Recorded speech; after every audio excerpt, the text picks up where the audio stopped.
Madame, Messieurs, bonsoir et merci d'avoir choisi de vous informer sur MTV+. Voici les titres à la une de cette édition. Renforcement du dynamisme de coopération entre la Côte d'Ivoire et le Sénégal. Le président sénégalais Bassirou Diomaye Faye était à Abidjan dans le cadre d'une visite d'amitié. Il a été reçu par son homologue ivoirien, son Excellence Alassane Ouattara. L'Union africaine préoccupée par l'avenir de la jeunesse. L'organisation appelle à plus d'investissements alloués dans le secteur éducation, formation. Et puis le conflit entre Israël et le Hamas se poursuit sur le continent européen. Des étudiants manifestent leur soutien à Gaza. Bienvenue à tous, c'est un réel plaisir de vous retrouver dans le cadre de cette nouvelle édition. Commençons tout de suite par l'agenda du président ivoirien. Je vous lisais en titre, le président sénégalais est en visite d'amitié à Abidjan. Il a été reçu par son homologue aîné ivoirien Alassane Ouattara. Les deux hommes ont parlé du renforcement du dynamisme et de la coopération entre le Sénégal et la Côte d'Ivoire. Le compte rendu tout de suite dans ce reportage.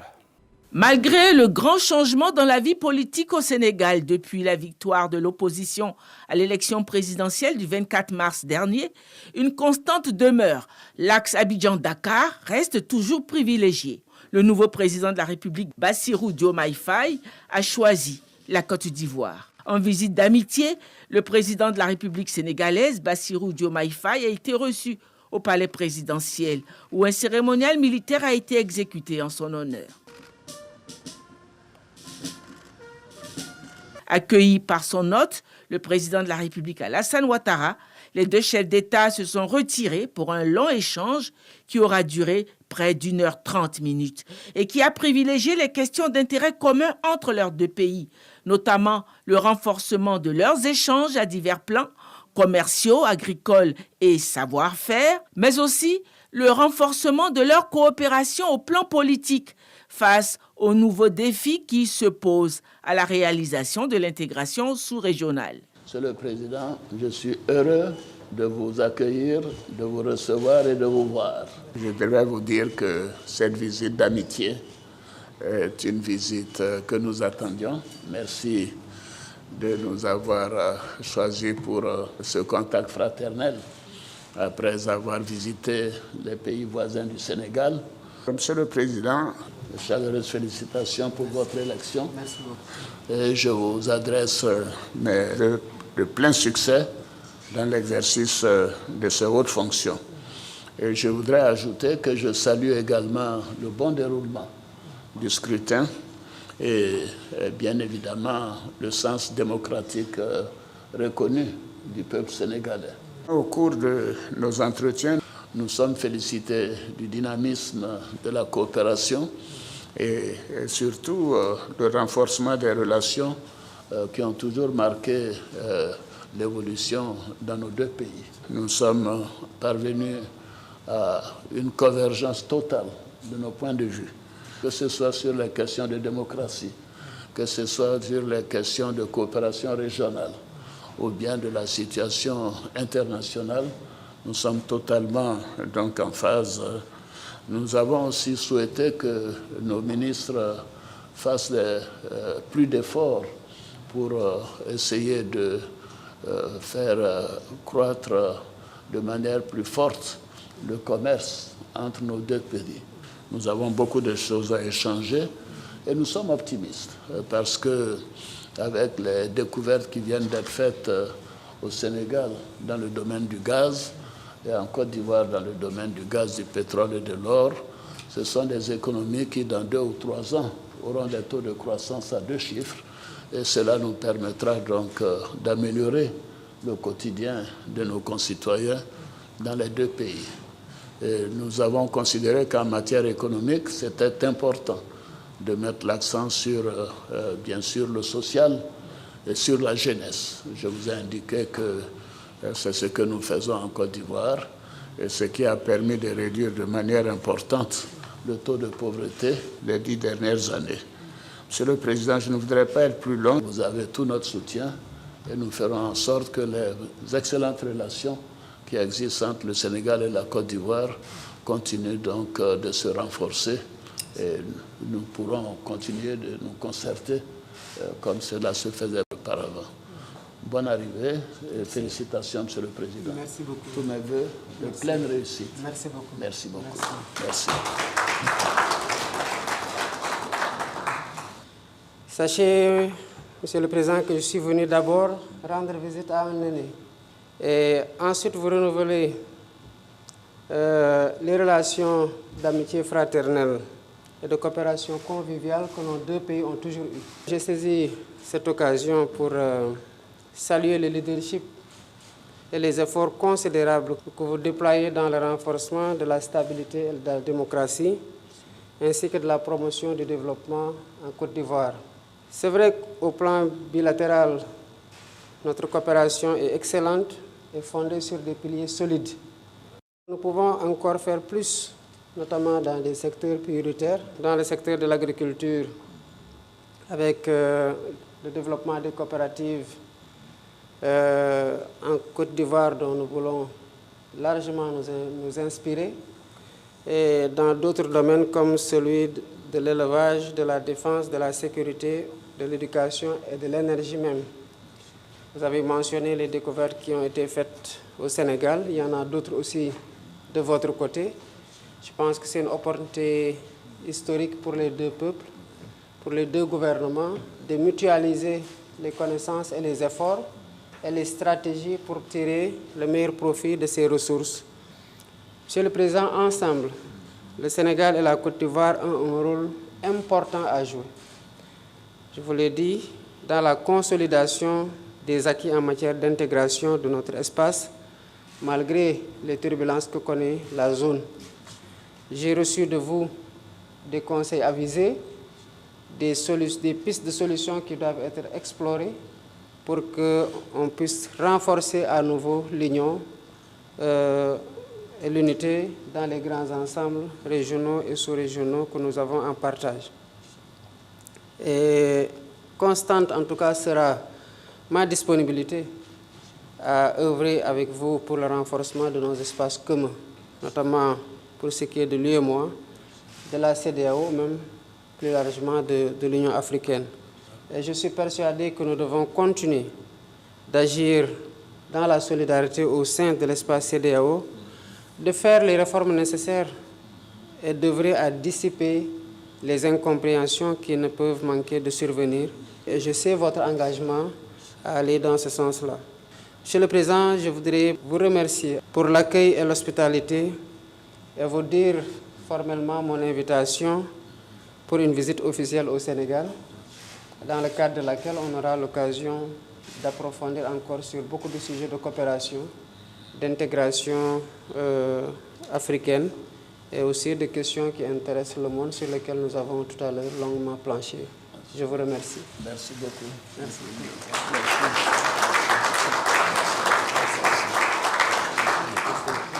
Les deux chefs d'État ont poursuivi leurs échanges au cours d'un déjeuner qu'ils ont partagé. Restons dans l'actualité ivoirienne pour parler cette fois-ci d'un édifice mythique et majestueux. Il s'agit de l'Hôtel Ivoire, le patrimoine qui incarne le prestige de l'hôtellerie dans notre pays à 60 ans. Cette célébration du 60e a été présidée par la première dame de Côte d'Ivoire, Dominique Ouattara. C'est l'un des symboles de l'hospitalité ivoirienne. Depuis 1963, le Sofitel Abidjan Hôtel Ivoire de Cocody héberge des chefs d'État, de hautes personnalités et de grandes vedettes séjournant en Côte d'Ivoire. L'édifice se veut également le cadre de grands sommets, événements économiques, politiques et culturels de premier plan. C'est à ce jour le premier et seul hôtel de niveau 5 étoiles en Côte d'Ivoire, doté d'une capacité d'accueil de 750 chambres dont des suites. Pour célébrer son 60aire, l'hôtel choisit Dominique Ouattara, première dame de Côte d'Ivoire, comme marraine. Une sollicitation qu'elle est venue honorer en compagnie du Premier ministre Robert Begré-Mambé. Madame la Première Dame, merci pour votre investissement personnel dans ce projet de 60aire.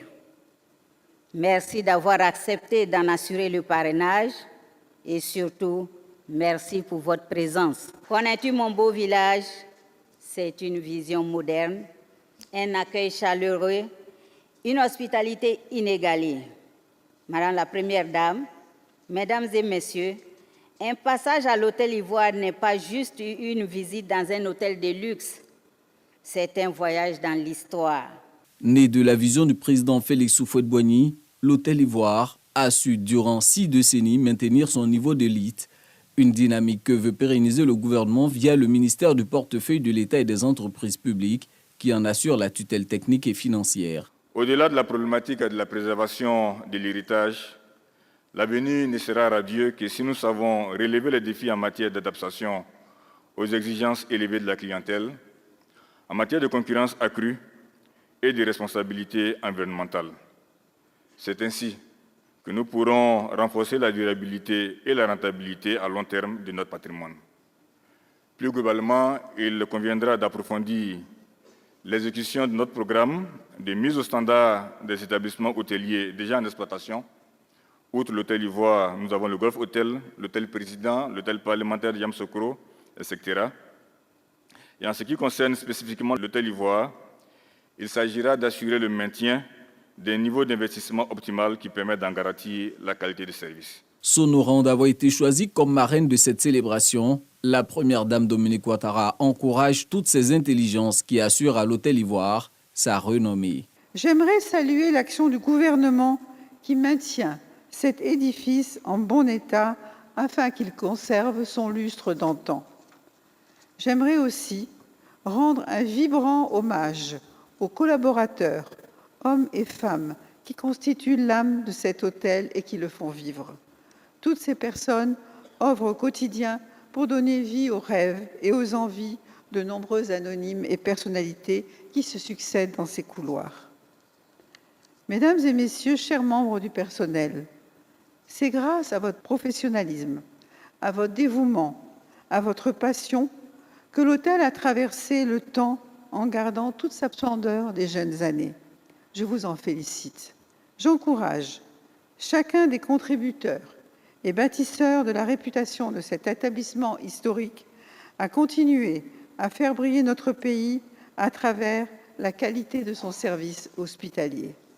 Autre temps fort de cette cérémonie, la coupure du gâteau symbolisant les 60 ans de vie de l'Hôtel Ivoire, suivie d'une exposition photo retraçant l'histoire de ce fleuron du tourisme ivoirien. Et nous ouvrons à présent le chapitre Afrique de cette édition. Je vous lisais en titre, l'Union africaine davantage préoccupée par le sort de sa jeunesse. Plus d'un jeune sur 4 sur le continent africain est déscolarisé, mal formé et n'a pas accès à l'emploi. L'organisation africaine appelle à plus d'investissements dans le secteur éducation-formation. Plus d'un jeune sur 4 en Afrique, soit environ 72 millions, n'a pas d'emploi, d'éducation ou de formation malgré les progrès réalisés ces dernières décennies. Une situation qui affecte le devenir du continent quand on sait que 65% de la population africaine est jeune. Aussi, l'Union africaine appelle à la création d'un environnement favorable à la transformation des systèmes éducatifs. Il faut des investissements prévisibles et durables dans l'éducation à tous les niveaux, qu'ils soient internationaux, régionaux et continentaux. Nous devons aller plus loin pour définir un mécanisme clair de responsabilisation. De nombreux enfants n'ont pas accès à l'éducation de base et ceux qui y ont accès peuvent être confrontés à des difficultés considérables, notamment la pauvreté, le manque d'infrastructures éducatives, le manque de personnel enseignant qualifié. Selon Merci Tembon, vice-présidente et secrétaire générale de la Banque mondiale, les gouvernements africains doivent davantage investir dans le champ de l'éducation. L'éducation est le meilleur endroit pour former des femmes leaders. Il donne du pouvoir aux femmes et vous ne pouvez rien faire sans formation, sans développer des compétences et sans donner l'opportunité aux gens de développer le leadership féminin en Afrique ou partout dans le monde. Il faut éduquer les femmes.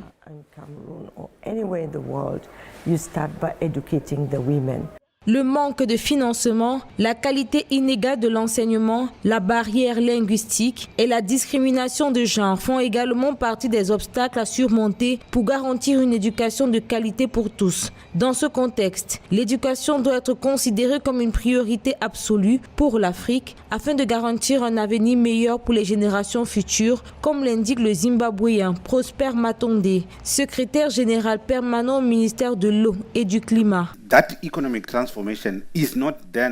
La transformation économique du Zimbabwe au cours des 5 dernières années ne se traduit pas assez dans notre objectif et notre désir d'avoir une meilleure éducation et un meilleur secteur éducatif. Il faut plus de 2 ans pour ajouter une variante à notre programme éducatif. Le système que nous avons introduit s'inscrit très fortement dans l'économie et cela a vraiment conduit à une transformation fondamentale.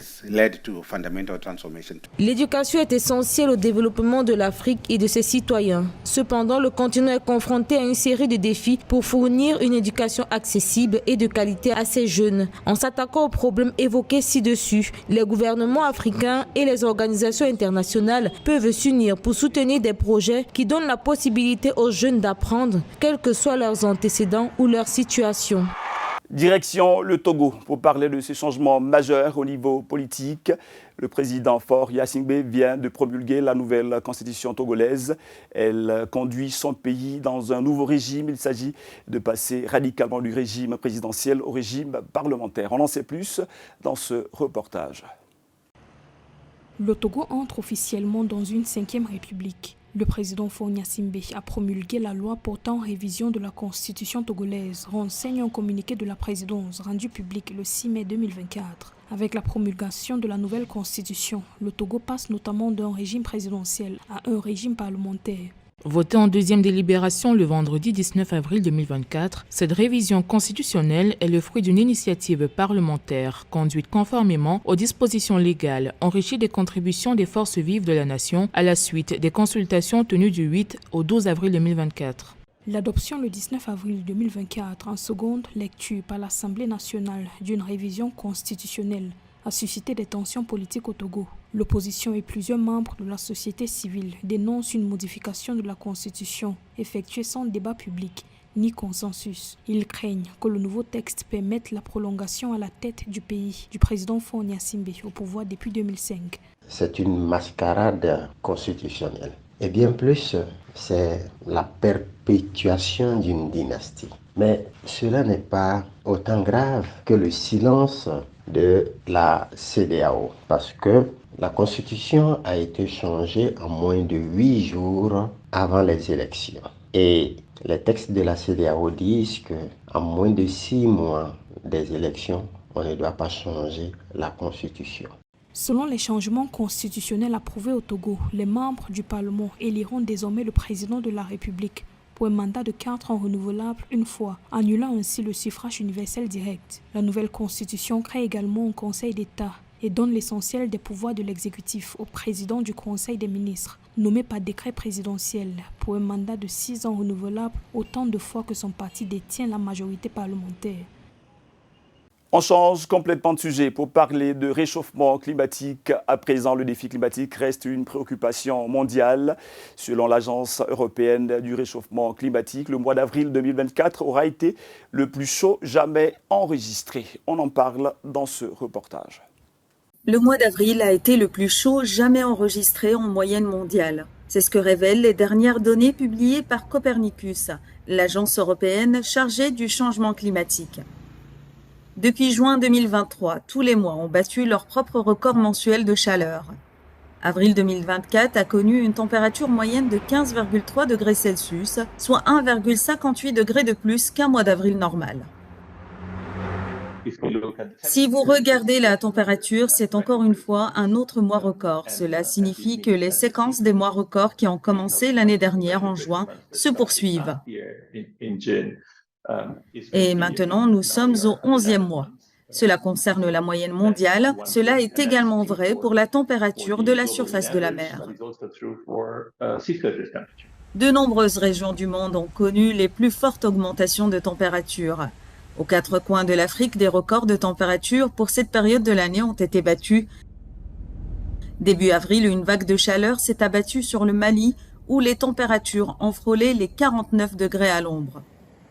Il s'agit non seulement de la température la plus élevée jamais mesurée au début du mois d'avril au Mali, mais aussi en Afrique et dans le monde entier. Nous verrons encore et encore El Niño et la Niña alterner. Nous verrons des années plus fraîches, plus humides et plus sèches, mais c'est la tendance qui compte et la tendance va vers un climat plus chaud. Ces tendances se confirment dans plusieurs pays. Le Maroc, qui fait face à sa 6e année consécutive de sécheresse, connaît actuellement une canicule, avec des températures allant de 37 à 44 degrés. Évoquons brièvement la crise entre le Hamas et Israël avant de refermer cette édition. La guerre se poursuit, vous le savez, depuis hier. Un nouveau front s'est ouvert à Rafah, une ville gazaouite pilonnée par l'armée israélienne. Sur le plan diplomatique, l'on peine à trouver une solution. Des centaines de personnes rassemblées, des étudiants principalement, ils manifestent leur soutien aux Gazaouites. La police allemande a dispersé une manifestation de plusieurs centaines de militants pro-palestiniens qui occupaient une cour de l'université libre de Berlin. Les manifestants avaient dressé des tentes et formé une chaîne humaine. Les policiers ont utilisé des gaz lacrymogènes et ont procédé à des arrestations. Les administrateurs de l'université ont déclaré dans un communiqué que les étudiants avaient rejeté toute forme de dialogue.